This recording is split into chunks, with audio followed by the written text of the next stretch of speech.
பேரலை நேயர்களுக்கு வணக்கம்.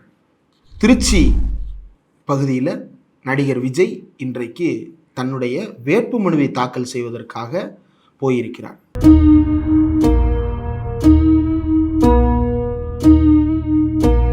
இந்த திருச்சி கிழக்கு தொகுதியில் அவர் வேட்புமனு தாக்கல் செய்ய போகும்போது ரோட் ஷோ நடத்துவதற்கு அனுமதி கொடுக்கப்படாத நிலையில் அவர் சம்பந்தமில்லாமல் ரோட் ஷோ நடத்தியதன் விளைவாக அங்கு வாகனத்தில் பயணித்து கொண்டிருந்த ஒருவர் நிலை தடுமாறி கீழே விழுகிறார். அதை உடனே இறங்கி போய் பார்க்க போனார் அப்படின்லாம் கூட இன்னைக்கு உடனே இறங்கி ஓடிய விஜய் அப்படின்லாம் சொல்லிட்டு இருக்கிறாங்க. 41 பேர் செத்த போது ஏன் தப்பிச்சு ஓடுனீங்கன்ற கேள்விக்கு பிராயச்சித்தம் தேடுவதற்காக இது மாதிரியான ஸ்டண்ட்டுகளை அரங்கேற்றி கொண்டிருக்கிறார்களா அப்படின்ற கேள்வி ஒரு பக்கம் எழுந்து கொண்டிருக்கிறது. இது மட்டும் இல்லாமல் இன்னைக்கு அவர் மரக்கடை பகுதியில் தேர்தல் பிரச்சாரத்திற்கு போயிருந்த போது அங்கே ஆதவர்ஜுனாவினுடைய வாகனம் இவருடைய காருக்கு முன்னால் சென்றிருக்கிறது. அந்த வாகனம் ஏற்றி காவலர் ஒருவருடைய கால் உடைந்திருக்கிறது. அவர் இப்போ அவசர சிகிச்சை பிரிவில் சேர்க்கப்பட்டிருக்கிறார். காவலர்கள் மீது தொடர்ந்து வெறுப்பை கக்கிக் கொண்டிருக்கின்ற இந்த ஆதவர்ஜுனா வகைரா தொடர்ந்து காவலர்கள் மீதே தாக்குதல் நடத்துகின்ற வகையில் இது மாதிரியான சம்பவங்களை திட்டமிட்டு அரங்கேற்றி இருக்கிறார்களா அப்படின்ற கேள்வி இருக்கிறது. காரணம், தொடர்ந்து இவர்கள் எல்லா கூட்டங்கள்லையும் போலீஸை வாழ்த்துவாங்க, திடீர்னு வந்து திட்டுவாங்க. போலீஸை பத்தின நிலைப்பாடு இப்போ வரைக்கும் தெளிவா எடுக்க முடியாத அளவுக்கு தான் இந்த ஸ்டேட்டை பத்தின புரிதலே இந்த ஆதவர்ஜுனா வகைராக்கு இருக்கு அப்படின்றது தான் யதார்த்தம். இந்த ஆதவர்ஜுனா இன்றைக்கு தன்னுடைய காரை ஏற்றி காவலரை காயப்படுத்தி இருக்கிறார். இது கிட்டத்தட்ட ஏற்கனவே விஜயினுடைய கேரவன் எப்படி வேண்டுமென்றே வாகனத்தில் சுற்றி வருகிறார்கள் தெரிந்தும் வேகமாக வாகனத்தை இயக்கி கீழே 2 பேரை அடிபட விட்டு கொலை செய்ய பார்த்தாங்களோ அதே மாதிரியான விஷயத்தை தான் இன்றைக்கு ஆதவர்ஜுனாவும் செய்ய பார்த்திருக்கிறார் அப்படின்றதுதான். ஏன்னா இதுக்கு முன்னாடி அந்த காவலர்கள் எல்லாருக்குமே நல்ல பயிற்சி இருக்கு. என்ன மாதிரியான பயிற்சினா, பல வகையான பரப்புரை பயணங்கள்ல அவங்க காட்ஸா போயிருக்கிறாங்க. முதலமைச்சர் பிரச்சார பயணம் போயிருக்கிறாரு, உதயநிதி ஸ்டாலின் போயிருக்கிறாரு, அன்பில் மகேஷ் போயிருக்கிறாரு, KN நேரு போயிருக்கிறாரு, செந்தில் பாலாஜி போயிருக்கிறார். இப்படி எவ்வளவோ பேர் போயிருக்கிறாங்க. அப்படி திருச்சியில எத்தனையோ வகையான சுற்றுப்பயணங்கள் நடந்திருக்கிறது. அது எல்லாவற்றுக்கும் காவலுக்கு போனவர்களுக்கு நன்றாக தெரியும் இந்த பணி என்பது எப்படி இருக்கும்னு. எங்கேயாவது ஒரு இடத்துல திமுக கூட்டங்கள்லயோ அதிமுக கூட்டங்கள்லயோ அல்லது பிற இயக்கங்கள் நடத்துற கூட்டங்கள்லயோ காவலர் மீது வண்டி ஏற்றி கொள்ள முயற்சி என்று ஏதாவது ஒரு இடத்துல கேள்விப்பட்டிருக்கீங்களா? அல்லது எதேச்சையாக காவலர் மீது இடித்த வண்டின்னு எங்கேயாவது நியூஸ் கேள்விப்பட்டிருக்கீங்களா? ஆனா இங்க நடக்குது. ஏன்னா வேண்டுமென்றே திட்டமிட்டு இவர்கள் உள்நோக்கத்தோடு. ஏன் அதை சொல்றேன்னா, இதுக்கு முன்னாடி அஜிதா அப்படின்ற தூத்துக்குடியினுடைய மாவட்ட பொறுப்பாளர் பொறுப்புக்கு எய்ம் பண்ணிட்டு இருந்த ஒரு பெண்மணிய நடிகர் விஜயே வண்டி ஏற்றி கொல்ல பார்த்தவர் தான். அன்றைக்கு ஒரு சின்ன அசம்பாவிதம் நடந்திருந்தது அப்படின்னா ஒன்னு கால் முறிஞ்சிருக்கும், இல்ல உயிருக்கு ஆபத்து ஏற்பட்டிருக்கும் அந்த அஜிதான்ற பெண்மணிக்கு. அதுல மன உளைச்சல் ஏற்பட்டு அந்த அம்மா தற்கொலை முயற்சி வரைக்கும் போய் விஷம் இருந்தி மருத்துவமனையில சிகிச்சையில் இருந்தாங்க. இப்போ ஓரங்கட்டப்பட்டு தான் இருக்கிறாங்க. அப்ப ஏற்கனவே இவங்களுக்கு இது மாதிரி ஏத்தி கொள்றது அப்படின்றது முன்னனுபவமாகவே கைவசம் இருக்கிறது. அப்ப அதே மாதிரி இவங்க காவலர் மேலையும் வண்டி ஏத்த பார்த்திருக்கிறாங்க. அதுதான் யதார்த்தம். அந்த விஷயத்தை தான் நாம இன்னைக்கு டீட்டெயிலா பார்க்கறதுக்காக இந்த வீடியோவை பேசுறோம். அதை தாண்டி இன்னும் பல விஷயங்கள் இந்த திருச்சியில நடைபெற்று இருக்கிறது. பிரச்சாரத்துக்கு போன நடிகர் விஜய் ஒரு முக்கியமான விஷயத்தை பேசியிருக்கிறார். என்ன அப்படின்னா, அவங்களாச்சும் கொஞ்சம் உஷாரா இருந்திருந்தாங்கன்னா இந்த கேஸ் தட்டுப்பாடை கொஞ்சம் கண்ட்ரோல் பண்ணியிருக்கலாம். இவங்களாச்சும் கொஞ்சம் முன்னெச்சரிக்கையா இருந்திருந்தா அட்லீஸ்ட் நம்ம ஊர்லயாச்சும் இந்த கேஸ் தட்டுப்பாடை கொஞ்சம் கண்ட்ரோல் பண்ணியிருக்கலாம். அவங்களாவது முன்னெச்சரிக்கையா இருந்திருந்தா நாட்டில் இந்த பிரச்சனையை தடுத்திருக்கலாம். இவங்களாவது சூதானமா இருந்திருந்தா தமிழ்நாட்டிலேயாவது இதை தடுத்திருக்கலாம். ஏன் உங்கள் வீட்டு பேக்யார்டில் வச்சு தான் நீ சிலிண்டர் உற்பத்தி பண்ணிட்டு இருக்கியா? இல்லை முதலமைச்சர் ஸ்டாலினோட வீட்டுக்கு கொல்லப்புறத்தில் வச்சு தான் சிலிண்டர் காய்ச்சிக்கிட்டு இருக்காங்களா? இது எனக்கு புரியலையே. முதலமைச்சர் நினைத்திருந்தால் என்ன செய்ய முடியும் அப்படின்னு இவர் என்ன சொல்ல வர்றாரு? சரி, இப்போ நீ ஒரு அரசியல் கட்சி நடத்துறீங்க.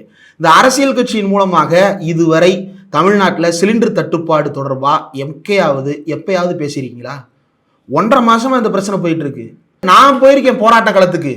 மக்கள் அதிகாரம் உள்ளிட்ட அமைப்புகள் நடத்தின போராட்ட களத்துல நான் போய் நின்றிருக்கேன். நான் கண்டன உரை ஆற்றி இருக்கேன். நீ எங்க போயிருக்கீங்க? நடிகனா இருந்தா வாய்க்கு வந்ததை பேசலாமா? திமுகவை நோக்கி முதலமைச்சர் ஸ்டாலினை கேட்டா இது ஒன்றிய அரசாங்கம் சொல்லுவாரு. உண்மை என்னவோ அதைத்தான் சொல்ல முடியும். உன்னை மாதிரி அதிகாரி பேர் தெரியாம 10 வருஷம் முன்னாடி ரிட்டையர் ஆகி போன அதிகாரிக்கா லெட்டர் எழுதிட்டு இருக்க முடியும்? நீங்க எழுதுன லெட்டரோட லட்சணத்தை தான் பார்த்தோமே. யாருக்கு லெட்டர் எழுதுறோம், எதுக்கு லெட்டர் எழுதுறோம்னு தெரியாம ராணுவத்தை இறக்கணுமா உனக்கு? எதுக்கு அவங்களே வண்டி ஏற்றி கொள்ள பார்த்து நேஷனல் இன்டெகிரிட்டி ப்ராப்ளம்னு அரசாங்கத்தை கழிச்சு தேர்தலை தடுத்து நிறுத்துறதுக்கா? இதுல இவர் பேசுற அந்த பேச்சுக்கு நாம கவுண்டரா இதை மட்டும் இல்ல ஆதாரங்களை எடுத்து காட்டுறோம். கடந்த மார்ச் 26 மாலை 7 மணிக்கு நீங்க போட்டியிடுற அந்த திருச்சி மாவட்டத்தினுடைய பொறுப்பாளராக இருக்கக்கூடிய திரு அன்பில் மகேஷ் பொய்யாமொழி அவர்கள், மாண்புமிகு பள்ளிக்கல்வித்துறை அமைச்சர், உங்களை மாதிரி வகையராக்கள் இப்படி பேசுவாங்கன்னு தெரிஞ்சுதான் ஏற்கனவே வீடியோ ஒன்று வெளியிட்டு இருக்கிறாரு. 2 நிமிஷம் 17 செகண்ட் தான் அந்த வீடியோ. அந்த வீடியோவை இப்ப பிளே பண்றோம். அதுல இருக்கக்கூடிய சின்ன கிளிப்ஸை மட்டும் நீங்க பாருங்க. ஏற்கனவே டெல்லியில் தங்களது கட்சியை அடமானம் வைத்துவிட்ட அதிமுக தலைமை பொதுநலன் என்பதையே மறந்து தங்களுடைய எஜமானர்களின் மனதை குளிர வைக்கவே முயற்சி செய்கிறார்கள். அதனால்தான் தங்களது உரிமைகளை பற்றியே பேச துணியாத அவர்கள் வெளியுறவு கொள்கையை பற்றியும் தெரியாமல் கேஸ் சிலிண்டர் விஷயத்தில் மாநில அரசை நோக்கி காற்றில் கத்தி சண்டை போடுகிறார்கள். அந்த வீடியோல அவர் ரொம்ப தெளிவா சொல்றாரு, காத்துல கம்பு சுத்திக்கிட்டு இருக்கிறானுங்க அப்படின்னு. இன்னைக்கு பழைய பழனிசாமி மாதிரி நினைச்சிட்டு இருக்கிறீங்களா? அதே வேலையைத்தான் நடிகர் விஜய் செய்திருக்கிறார். அமைச்சர் அன்பில் மகேஷ் பொய்யாமொழி அவர்கள் தமிழ்நாடு முதலமைச்சர் என்னென்னவெல்லாம் நடவடிக்கை எடுத்திருக்கிறார்ன்றதை விளக்கி ஒன்றிய அரசு எப்படி பாராமுகமாக இந்த பிரச்சனை அணுகுகிறது அப்படின்றத அம்பலப்படுத்தி பேசி இருக்கிறார். திமுகவுடைய போராட்டங்களை வரிசைப்படுத்தி இருக்கிறார். சரி, இது அமைச்சர் அன்பில் மகேஷ் பொய்யாமொழி அவர்களுடைய வீடியோ. இது பல்வேறு ஊடகங்கள்ல செய்தியா வெளியே வந்திருக்கு. டிடி நெக்ஸ்ட் போன்ற இங்கிலீஷ் மீடியாஸ்ல அது நியூஸாகவும் வந்திருக்குது. இது ஒன்னா. ரெண்டாவது, மார்ச் 29 நாடாளுமன்ற மாநிலங்களவை உறுப்பினராகிய வில்சன் அவர்கள் ஒன்று பேசி இருக்கிறார். நாடாளுமன்றத்திலே கேள்வி எழுப்பி இருக்கிறார். அந்த கேள்வியை படிக்கணும் அப்படின்னா தி ஹிந்துல மார்ச் 29, 2026 மதியம் 12 மணிக்கு அந்த செய்தி வெளியாகி இருக்கிறது. நியூ டெல்லி டீம் அந்த நியூஸை போஸ்ட் பண்ணியிருக்காங்க. India is now among world's largest LPG consumers with annual demand touching nearly 31 million tons but has storage capacity sufficient for barely 3 to 4 weeks. உலகத்திலேயே அதிகமான எல்பிஜி கன்சியூமிங் இருக்கக்கூடிய, சிலிண்டர் கன்சம்ஷன் இருக்கக்கூடிய நாடுகள்ல India முதல் நாடு. ஆண்டுக்கு 31 மில்லியன் டன்கள் அளவுக்கு நமக்கு தேவை இருக்கிறது. ஆனா நம்மிடம் இருக்கக்கூடிய கொள்ளளவு என்பது 3 to 4 வாரங்களுக்கு மட்டும்தான் இருக்கிறது அப்படின்னு நாடாளுமன்றத்தில் மாநிலங்களவை உறுப்பினர் வில்சன் கேள்வி எழுப்பி இருக்கிறாரு. கேள்வி எழுப்பினது மட்டுமல்ல, growing vulnerability in the LPG supplies, LPG சப்ளைல இருக்கக்கூடிய குளறுபடிகள் குறித்து அவர் கேள்வி எழுப்பி இருக்கிறார். இந்த கேள்விக்கு ஒன்றிய அரசாங்கம் இப்ப வரைக்கும் உருப்படியான பதில் சொல்லவில்லை. சரி, இது நாடாளுமன்ற மாநிலங்களவையில எம்பி வில்சன் அவர்கள் ஒரு நபர் எழுப்பிய கேள்வி நீங்க நினைக்கலாம். அடுத்து கனிமொழி அவர்களுடைய இன்ஸ்டாகிராம் பேஜுக்கு போய் பாருங்க. அதுல அவங்க 3 வாரங்களுக்கு முன்னால போட்டிருக்கிறாங்க. March 12 participated in a demonstration at parliament today with the MPs from opposition parties condemning the union BJP government's lackadaisical approach to massive LPG crisis in the country. India முழுக்க எல்பிஜி தட்டுப்பாட்டுக்கு காரணமாக இருப்பதை களைய முற்படாமல் அமைதியாக இருக்கக்கூடிய ஒன்றிய அரசாங்கத்தை கண்டித்து நீங்க அந்த வீடியோ, அந்த போட்டோவிலே பார்க்கலாம். நாடாளுமன்ற வளாகத்துக்கு வெளியவே எம்பிக்களாகிய தமிழச்சி தங்கபாண்டியன், சுப்ரியா சூலே, கனிமொழி அவர்கள், இன்னும் பல்வேறு மாநிலங்களைச் சேர்ந்த எம்பிக்கள் why is Narendra Modi being blackmailed அப்படின்னு எல்பிஜி சிலிண்டருடைய அட்டைப்படத்தை கையில் வைத்துக் கொண்டு போராட்டத்தில் ஈடுபட்டு இருக்கிறாங்க. இது அவங்க மட்டும் கிடையாது. நாடாளுமன்ற வளாகத்துல திமுக எம்பிக்கள், அவுட்லுக்ல நியூஸ் வந்திருக்குது பாருங்க. March 15, 2026 DMK led SPA stages state wide protest in Tamil Nadu over LPG cylinder shortage. டெல்லியில கேக்குறீங்களே, ரொம்ப சாதாரணமா கேட்டீங்களே, என்னன்னு எல்லாத்துக்கும் டெல்லி போவீங்களேன்னு. டெல்லியில தான் நாடாளுமன்ற உறுப்பினர்கள் இருக்கிறாங்கல்ல, அவ்வளவு பேரும் நாடாளுமன்ற வாசல்லே போராட்டம் பண்ணி இருக்கிறாங்க. வேற எங்க போராட்டம் பண்ணணும்? நீங்க போனீங்களே ஒரு போராட்டத்துக்கு டெல்லியில, ஒரு வயசானவர் படுத்துக்கிட்டு இந்தியாவையே ஊழல்ல இருந்து காப்பாற்ற போறேன்னு போராடின்னு இருந்தாருன்னு சொல்லி போய் ஆதரவு தெரிவிச்சுட்டு வந்தீங்களே, எங்க அந்த பெரிய மகான்? எங்க அந்த பெரிய மனுஷன்? ஏன் வாயை பொத்திக்கிட்டு வீட்டாண்ட படுத்திருக்கிறாரு? ஏன் வெளியே வர மாட்டேங்கிறாரு? அரவிந்த் கெஜ்ரிவால் கேஸ்ல சிக்கிட்டா மட்டும் திபு திபுன்னு ஓடி வருவாரு. என்ன அஜெண்டா? பாஜக அஜெண்டா. அதே அஜெண்டா தான் உங்களுக்கும். அவர் எங்க போராட்டத்துக்கு வந்தாரு, நீங்க எங்க போராட்டம் பண்ணீங்க? நாடாளுமன்ற மக்களவை மாநிலங்களவை உறுப்பினர்கள் அத்தனை பேர் சேர்ந்து நாடாளுமன்ற வளாகத்திலே போராட்டம் பண்ணி இருக்கிறாங்க. அதுக்கு அடுத்து அவுட்லுக்ல வந்த 15ஆம் தேதி வந்த செய்தி என்னது? தமிழ்நாட்டில் இருக்கக்கூடிய எஸ்பிஏ, அதாவது செக்குலர் ப்ரோகிரசிவ் அலையன்ஸ், மதசார்பற்ற முற்போக்கு கூட்டணி எல்பிஜி சிலிண்டர் தட்டுப்பாட்டுக்கு எதிராக தமிழ்நாடு முழுக்க போராட்டம் நடத்தி இருக்கிறது. உங்களுக்கு ஒரு விஷயம் தெரியுமா? கடைகள்ல மட்டும் சிலிண்டர் தட்டுப்பாடு இல்ல, சுடுகாட்டுல சிலிண்டர் தட்டுப்பாடு இருக்கு. முன்ன பின்ன சுடுகாட்டுக்கு போனாதானே தெரிஞ்சிருக்கும். சுடுகாட்டுக்கு போகணும்னா வீட்டில் இருக்கிறவங்க தான் இறக்கணும்னு அவசியம் இல்லை. தெரிஞ்சவன், சொந்தக்காரன், தொண்டை, ரசிகன் யார் சுத்தாலும் சுடுகாட்டுக்கு போனால் அங்கே எரிக்கும் போது என்ன வச்சு எரிக்கிறாங்கன்னு பார்த்தா தெரியும். போய் பாருங்க. சிலிண்டர் தான் அதில் பிரதானமான எரிபொருள். அங்கே சிலிண்டர் தட்டுப்பாடு. பிணங்களை எரிக்க எல்பிஜி வாயு இல்லை, அடுப்பு எரிக்க எல்பிஜி வாயு இல்லை, தமிழ்நாட்டுக்கு சிறப்பு திட்டங்கள் எதுவும் இல்லை. இதை கண்டிச்சு தமிழ்நாடு முழுக்க போராட்டம் நடத்தி இருக்கு திமுக கூட்டணி. திமுக, மார்க்சிஸ்ட் கம்யூனிஸ்ட், இந்திய கம்யூனிஸ்ட், மதிமுக, ஐயுஎம்எல், விசிக அத்தனை கட்சியும் சேர்ந்து போராட்டம் நடத்தி இருக்காங்க தமிழ்நாடு முழுக்க. நீங்க என்ன பண்ணிட்டு இருந்தீங்க? என்னங்க பண்ணிட்டு இருந்தீங்க? அடுத்து இது மட்டும் தானா அப்படின்னா இல்ல. எல்பிஜி ஷார்டேஜ் கிரைசிஸை பத்தி முதலமைச்சர் மு.க. ஸ்டாலின் தலைமை செயலகத்துல ஒரு முக்கியமான கூட்டத்தை நடத்தி இருக்கிறாரு. இது என்னைக்கு? மார்ச் 10ஆம் தேதி. Tamil Nadu chief minister M K. Stalin chairs a meeting at the secretariat in Chennai on March 10, 2026 to assess the possible impact of the ongoing US-Iran conflict. அமெரிக்காவுக்கும் ஈராவுக்கும் நடைபெற்று கொண்டிருக்கின்ற யுத்தத்துல என்ன நிலவரம் என்பதை ஆய்வு செய்வதற்காக LPG cylinder crisis affecting restaurants in the state, மாநிலம் முழுவதும் இருக்கின்ற உணவகங்களை பாதிக்கக்கூடிய இந்த எல்பிஜி சிலிண்டர் தட்டுப்பாடு பற்றி சிறப்பு ஏற்பாடுகளை மேற்கொள்வதற்காக மார்ச் 10ஆம் தேதி தலைமைச் செயலகத்தில் தலைமைச் செயலாளர், சுகாதார செயலாளர், நிதி செயலாளர்னு அத்தனை செயலாளர்களையும் உட்கார வச்சு முதலமைச்சர் ஸ்டாலின் மீட்டிங் நடத்தி இருக்கிறாரு. தி இந்துல மார்ச் 10 மாலை 4 மணிக்கு செய்தி வந்திருக்கு பாருங்க. முதலமைச்சர் ஸ்டாலின் கூட்டம் நடத்தினாரு. என்ன செஞ்சாரு? லெட்டர் எழுதினாருன்னு சொல்றீங்கல்ல, மார்ச் 10ஆம் தேதி கூட்டம் நடத்தினாரு. மார்ச் 10ஆம் தேதி இரவே முதலமைச்சர் மோடிக்கு கடிதம் எழுதுகிறார். அதை மார்ச் 11ஆம் தேதி அவர் வெளியிட்டிருக்கிறார். என்ன வெளியிட்டிருக்கிறாரு? மேற்காசிய போர் காரணமாக ஏற்பட்டிருக்கக்கூடிய சமையல் எரிவாயு சிலிண்டர் தட்டுப்பாட்டின் மூலமாக தொழில்கள், உணவகங்கள் பாதிக்கப்படுது அப்படின்றது குறித்து பிரதமர் உடனடியாக தலையிட்டு தமிழ்நாட்டில் அனைத்து பயன்பாடுகளுக்குமான சிலிண்டர் தடையின்றி கிடைக்க ஏற்பாடு செய்யணும்னு அனைத்து துறைகளுக்கும் கடிதம் எழுதியிருக்கிறாரு. இதுவரைக்கும் அங்கிருந்து மீட்கப்படுவதற்கும் சேர்த்து அந்த கடிதத்தில் அவர் எழுதியிருக்கிறாரு. மின் நிலையங்களுக்கான எரிவாயு விநியோக அளவு கட்டுப்பாடுகளை மாற்றியமைக்க வேண்டும். பர்டிகுலரா அவருக்கு தெரியும். கேபினெட்டை வச்சு அவர் டிஸ்கஸ் பண்ணி எது பிரச்சனை அப்படின்றத அவர் கண்டுபிடிச்சு அந்த பிரச்சனையை சரி பண்ணுங்கன்னு லெட்டர் எழுதி இருக்கிறாரு. உனக்கு பிரச்சனையும் தெரியாது, சரி பண்ணவும் தெரியாது, இதெல்லாம் நியூஸ்ல பார்க்கவும் தெரியாது, எதுவுமே பார்க்காம அதனாலதான் இந்த என்டிடிவி ரிப்போர்ட்டர் வந்து ஆச்சரியமா பேசினாங்க. சொல்றதுக்கு அசிங்கமா இருக்கியா? அசிங்கமா இருக்கும். அசிங்கமா இருக்குமா? விஜய் நியூஸ் பார்க்கிறாரு. கேவலம், இது அசிங்கம், அவமானம். இந்த அரசியல்வாதி நியூஸ் பார்க்கிறாரு அப்படின்னா எவ்வளவு உன்னை அசிங்கப்படுத்துறாங்க, கேவலப்படுத்துறாங்க. வெக்கமே இல்லாம அதை வெளியே பப்ளிஷ் வேற பண்றாங்க. இதை பேட்டியை வேற டெலீட் பண்ணிருக்காங்களாம். கொடுமை. சரி, இது மட்டும் தானா? பிரதமர் மோடிக்கு கடிதம் எழுதியதோட நிறுத்தி விட்டாரா அப்படின்னா இல்ல. ஹர்தீப் சிங் பூரிக்கும் அவர் கடிதத்தை போட்டுட்டு அதற்கு பிறகு மார்ச் 25ஆம் தேதி மீண்டும் வலியுறுத்துகிறார். தன்னுடைய ட்விட்டர் வாயிலாக, அறிக்கை வாயிலாக முதலமைச்சர் ஸ்டாலின் வலியுறுத்துகிறார். என்ன வலியுறுத்துறாரு? உணவகங்கள் மூடப்பட்டு தொழிலாளர்கள் வேலை இழக்கும் நிலை ஏற்பட்டிருக்கு, தீவிர நடவடிக்கை எடுங்க, தீர்வு காணுங்க, செய்திகளை திசை திருப்புறதற்காக சம்பந்தமே இல்லாம இப்ப செய்யவே போகாத தொகுதி மறுவரையை படுத்து பார்லிமெண்ட்ல எடுத்து பேச போறாங்க. இப்ப பண்ண போறாங்களா? சென்சஸ் முடிச்சா தான் அடுத்து டீலிமிட்டேஷன். சென்சஸை பத்தி என்ன டிபேட் வரலையா? அதுக்குள்ள நீ எதுக்கு டீலிமிட்டேஷனுக்கு தவிர? அப்ப எல்பிஜி கிரைசிஸை சமாளிக்கணும். அது பாருங்க, எதனால ஒன்றிய அரசு டீலிமிட்டேஷன் இப்ப பேச ஆரம்பிக்கிறாங்கன்னா, தமிழ்நாடு தான் இதுல பிரதானமான எதிர்ப்பு குரல். எதுல? எல்பிஜி கிரைசிஸ்ல. அப்ப தமிழ்நாட்டை திசை திருப்பணும்னா தமிழ்நாடு ஏற்கனவே தீவிரமாக இருக்கக்கூடிய வேற கிரைசிஸ் எடுக்கணும்னு டீலிமிட்டேஷனை கொண்டு வராங்க. அதை முதலமைச்சர் ஸ்டாலின் கண்டுபிடிச்சு அதை கண்டிச்சிருக்கிறாரு.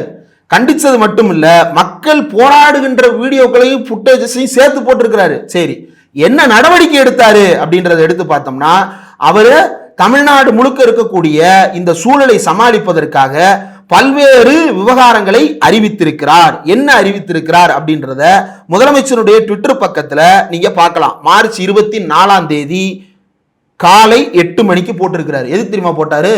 அதுக்கு முந்தின நாள் பிரதமர் நரேந்திர மோடி நாடாளுமன்ற வளாகத்தில் திமுக எம்பிக்கள் போராட்டம், இந்தியா கூட்டணி எம்பிக்கள் போராட்டம், அனைத்து எம்பிக்களும் போராட்டம் பண்ணதனுடைய விளைவாக நாடாளுமன்றத்தில் பேசுற நெருக்கடிக்கு ஆளான மோடி என்ன தெரியுமா சொன்னாரு?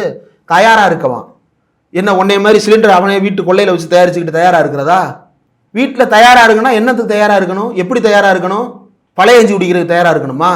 எதுக்கு தயாரா இருக்கணும்? எதையுமே ஒழுங்கா பேசல. அதை கண்டிச்சு பேசுறாரு. யாரு தயாரா இருக்கணும்? தயாராக இருக்க வேண்டியது ஒன்றிய அரசா, நாட்டு மக்களா அப்படின்ற கேள்வி எழுப்பி வரிசை அவர் என்னென்ன பண்ணன்றத லிங்கோட இப்போ அவரும் லிங்கோட போஸ்ட் பண்றாரு எதுனாலும். இந்த மாதிரி தற்குறிகள் நிறைய பேர் வந்துட்டாங்கன்றதுனால இவங்களுக்கு படிச்சு அறிஞ்சுக்கு தெரியாது, பகுத்தறிவு இல்லாதவங்கன்னு சொல்லிட்டு அவர் எல்லாத்துக்கும் தான் என்னன்னைக்கு என்னென்ன பண்ணன்ற லிங்கோட போஸ்ட் பண்ணியிருக்கிறாரு. 11ஆம் தேதி அவர் போர் சூழல் தீவிரமடைந்ததை அடுத்து உடனடியாக கடிதம் எழுதுறாரு. 12ஆம் தேதி நாடாளுமன்ற வளாகத்தில் போராட்டம் நடத்துறாங்க.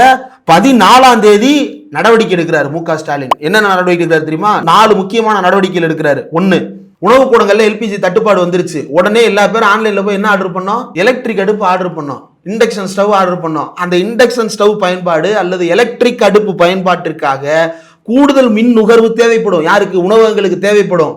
அப்படி உணவகங்களுக்கு கூடுதல் மின் நுகர்வு தேவைப்படும் போது கூடுதல் செலவு வரும். எதுல? எலக்ட்ரிசிட்டி பில்லுல. அவங்கலாம் கமர்ஷியல் மீட்ரு. அப்ப அவங்களுக்கு ஏதாவது ஒரு நிவாரணம் கொடுக்கணும். என்ன நிவாரணம்? யூனிட்டுக்கு 2 ரூபா மானியம் கொடுத்திருக்கிறாரு. யூனிட்டுக்கு 2 ரூபான்றது சாதாரணம் கிடையாது. யூனிட்டுக்கு 2 ரூபா மானியம் அறிவிச்சிருக்கிறாரு. எதுக்கு? எலக்ட்ரிசிட்டி பயன்பாட்டை ஊக்குவிக்க. ஏன் எலக்ட்ரிசிட்டி பயன்பாட்டை ஊக்குவிக்கணும்? அப்பதான் இண்டக்ஷன் ஸ்டவ் வச்சு அவங்க சமைக்க முடியும்.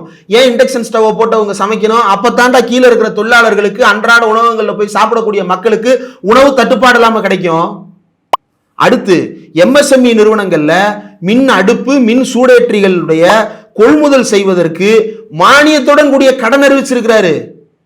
அப்பதான் விற்பனை அதிகரிக்கும்ன்றதுக்காக. அடுத்து தொழிற்சாலைகள்ல மாற்று எரிபொருட்களை பயன்படுத்தி கொள்ள தமிழ்நாடு பொல்யூஷன் கண்ட்ரோல் போர்டினுடைய இசைவாணை பெற தேவையில்லை. இது எவ்வளவு பெரிய அறிவிப்பு தெரியுமா? பொல்யூஷன் கண்ட்ரோல் போர்டினுடைய இசைவாணை கூட தேவையில்லை. நீங்க மாற்று எரிபொருளுக்கு தாராளமா மாறுங்க. எல்பிஜில இருந்து விறகு அடுப்புக்கு மாறுறீங்களா? மாறிக்கங்க. யார்கிட்டையும் நீங்க அனுமதி கேட்க தேவையில்லை. மக்களுக்கு உணவு போய் சேரணும், அதுதான் முக்கியம். மற்றதெல்லாம் பிறகு பார்த்துக்கலாம். அறிவிப்பு செஞ்சது யாரு? முதலமைச்சர் முத்துவேல் கருணாநிதி ஸ்டாலின். அடுத்து உணவகங்கள் மூடப்படும் வேளையில விவசாயிகளின் வாழ்வாதாரத்தினை கருத்தில் கொண்டு காய்கறிகள் மற்றும் பழங்களை 194 உழவர் சந்தைகள்ல எந்தவித கட்டுப்பாடும் இல்லாமல் அவர்கள் விற்பனை செய்து கொள்ள அனுமதி அளித்திருக்கிறார். உணவு கடைசியில் உணவகங்களை மூடுற நிலைக்கு தள்ளப்பட்டுட்டா என்ன பண்றது? அவங்களுக்கு காய்கறிகளும் பழங்களும் தான் கை கொடுக்கும். அப்ப அந்த காய்கறிகளையும் பழங்களையும் பெறுவதற்கு, வீட்டில் சமைத்துக் கொள்வதற்கு என்ன செய்யறாரு? 194 உழவர் சந்தைகளை கட்டுப்பாடு இல்லாமல் நீங்கள் செயல்பாட்டுக் கொள்ள அனுமதி அளித்திருக்கிறார். இதை அடுத்து 15ஆம் தேதி முதலமைச்சர் ஸ்டாலின் இது குறித்து தொடர்ந்து பேசியிருக்கிறார். ஆக முதலமைச்சர் ஸ்டாலின் எடுத்த நடவடிக்கைகள் என்னன்னு கேட்கிறீங்களே, இதுவரை ஏதாவது ஒரு இடத்துல என்னைக்காவது போராட்டம் நடத்திருக்கீங்களா? சிலிண்டர் தட்டுப்பாடு இல்லைன்னு எஸ்ஓபியை கேன்சல் பண்ணணும்னு போராட்டம் பண்ணீங்க. சம்பந்தமே இல்லாமல் திடீர்னு சாதிவாரி கணக்கெடுப்பு வச்சு போராட்டம் பண்ணீங்க. சரி, அந்த சாதிவாரி கணக்கெடுப்பு வச்சு போராட்டம் பண்ணீங்களா? போராட்டத்தில் எல்லாம் அதை பற்றி பேசுறீங்களா? இல்லையே, ஏன் பேசல? இன்னைக்கு முதலமைச்சர் மு.க. ஸ்டாலின் ஒரு லெட்டர் வெளியிட்டிருக்கிறார். என்ன வெளியிட்டிருக்கிறார் தெரியுமா? ஒன்றிய அரசாங்கம் ஒரு மசோதாவை கொண்டு வருது. அந்த மசோதாவில் இருக்கக்கூடிய மோசடிகளை அம்பலப்படுத்தி தமிழ்நாடு முதலமைச்சர் இன்றைக்கு எழுதியிருக்கிறாரு, லெட்டர் எழுதியிருக்கிறாரு, தன்னுடைய அறிக்கையை வெளியிட்டிருக்கிறார். என்னன்னு? வெளிநாட்டு நிதி பங்களிப்பு சட்ட முன்வரைவு 2026. எஃப்சிஆர் என்னன்னு தெரியுமா? தெரியுமே. நிறைய தொண்டு நிறுவனங்களுக்கு கடன் கொடுத்துருக்கீங்கல்ல, உங்களுக்கு தெரியாதா? ஃபாரின் கான்ட்ரிபியூஷன் ரெகுலேஷன் ஆக்ட்னா என்னன்னு உங்களுக்கு தெரியாதா? இந்த ஃபாரின் கான்ட்ரிபியூஷன் ரெகுலேஷன் ஆக்ட் எது கொண்டு வராங்கன்னா, இந்தியா முழுக்க இருக்கக்கூடிய பல்வேறு மைனாரிட்டி நிறுவனங்கள், உலகளவில் அவர்களுடைய நிறுவனங்கள் இருக்கிறது, அங்கிருந்து நிதியை பெற்று செலவு செய்கிறார்கள். அதை முடக்கணும்னு பார்க்குறான். முஸ்லிம்ஸும் கிறிஸ்டின்ஸும் தங்களுடைய நிறுவனங்கள், ரோமன் கத்தோலிக்ஸ் எடுத்துங்க, ஜெசூட்ஸ் எடுத்துங்க, உலகளவில் அவங்களுடைய நிறுவனங்கள் இருக்கு. இங்கே ஒரு நிதி பற்றாக்குறை இருக்கு அப்படின்னா அவங்க உலகளவில் இருக்கக்கூடிய தங்களுடைய அமைப்புகள் இருந்து அதை பெற்று செலவு செய்து என்ன பண்ண போறாங்க? கல்வி கொடுக்க போறாங்க. எங்க படிச்ச நீ? லயலால தானே படிச்ச. லயலா எப்படி இயங்கிட்டு இருக்கு? இன்னைக்கு லயலாவுடைய நிலை என்ன? வெளிநாட்டிலிருந்து நிதியை பெற முடியுது அவங்களால? அவங்க என்ன சட்டவிரோத செயல் செய்யறாங்களா? மாணவர்களுக்கு கல்வி கொடுக்குறாங்கடா. அந்த கல்வி கொடுக்கறதுக்கு முறையா நிதி பெறக்கூடாது அப்படின்னு ஒன்றிய அரசாங்கம் தடுக்குது. ஏன்? சூத்திரம் படிக்க கூடாது, சிறுபான்மை படிக்க கூடாது. அதுதான் ஒன்றிய அரசாங்கத்தினுடைய நோக்கம். அதுக்கு ஒத்துவதுறீங்க நீங்க. இதை பத்தி என்னைக்காவது, இதை பத்தி எப்ப பேச போற? எஃப்சிஆர்ஏ ரெகுலேஷன் ஆக்டை பத்தி எப்ப பேச போறீங்க? ஏற்கனவே வக்ஃபு முதலமைச்சர் குறிப்பிடுறார், வக்ஃபு வாரிய சட்ட திருத்தம் மூலம் இஸ்லாமிய சொத்துக்களை கபலீகரம் செய்ய முயன்றதை அடுத்து இப்போது மத சிறுபான்மையின அமைப்புகள் வெளிநாடுகளில் இருந்து பெறும் நிதியை முடக்க முயற்சிக்கும் பாஜக அரசு இறங்கியுள்ளது. எதிர்க்கட்சிகளின் போராட்டத்தாலும் கிறிஸ்தவர்கள் அதிக அளவில் வாழும் கேரளத்தில் தேர்தல் நடைபெற இருப்பதாலும் அண்டர்லைன் இப்போதைக்கு பின்வாங்குவது போல நடித்து விரைவில் நாடாளுமன்ற சிறப்பு கூட்டத்தொடரை கூட்டி இந்த சட்ட திருத்தத்தை நிறைவேற்ற பாஜக அரசு திட்டமிடுவதாக அறிகிறேன். முன்கணித்து சொல்றாரு என்னென்னலாம் பண்ண போறான்னு. திமுகவுடைய எலெக்ஷன் கேம்பெயின் பாட்டே இதை வச்சுதான். வரும் வழி அறிந்து, எந்த வழியில் இடையூறு வரும் என்று அறிந்து தடுப்பதற்கான தலைவராக தன்னை முன்னிறுத்திக் கொள்ளுகிறார் ஸ்டாலின். அதை செயல்படுத்தியும் காட்டுகிறார் முதலமைச்சர் ஸ்டாலின். இதை கேள்வி கேட்கறதுக்கு உனக்கு ஏதாவது தகுதி இருக்கா? என்ன தகுதி இருக்கு? அறிவே இல்லை. அறிவே இல்லாத ஒரு மனிதன் தான் இப்படியான கேள்விகளெல்லாம் கேட்பான்.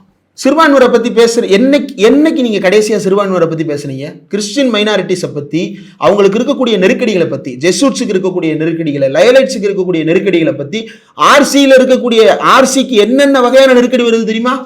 தமிழ்நாட்டில் ரோமன் கத்தோலிக் சர்ச்சஸ் புதுசா திறக்க முடியாத அளவுக்கு பாஜக காரன் வேலை பார்த்துக்கிட்டு இருக்கான்.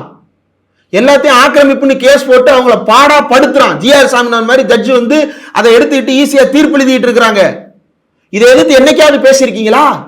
திடீர்னு சம்பந்தமே இல்லாம மலையில இவனே போய் சிலுவை நடுறான். எங்க சென்னிமலையில இவனே போய் சிலுவை நட்டு கிறிஸ்தவர்கள் ஆக்கிரமிக்க வர்றாங்கன்னு பாடா படுத்துறான்.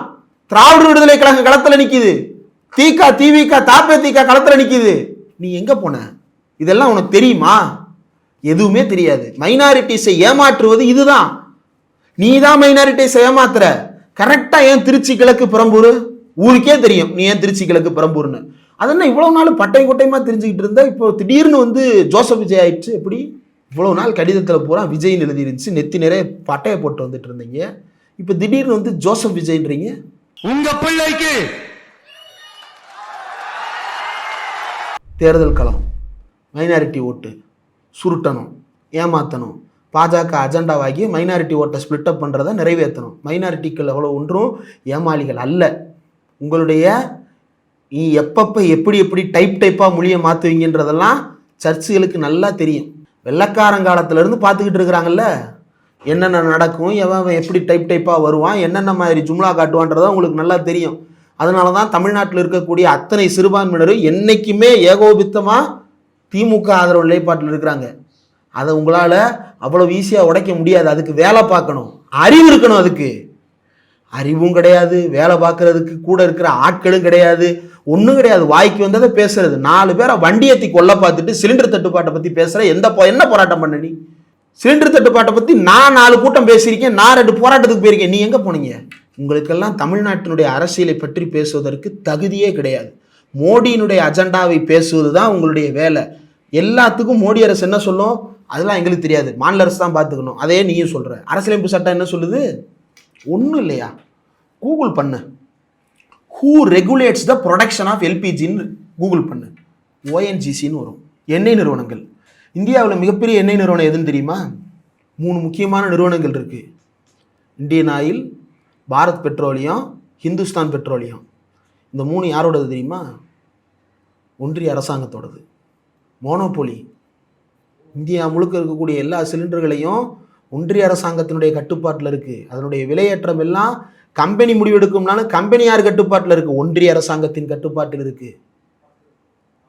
ஷெல் பெட்ரோல் பங்கில் எவ்வளோ தெரியுமா பெட்ரோலு?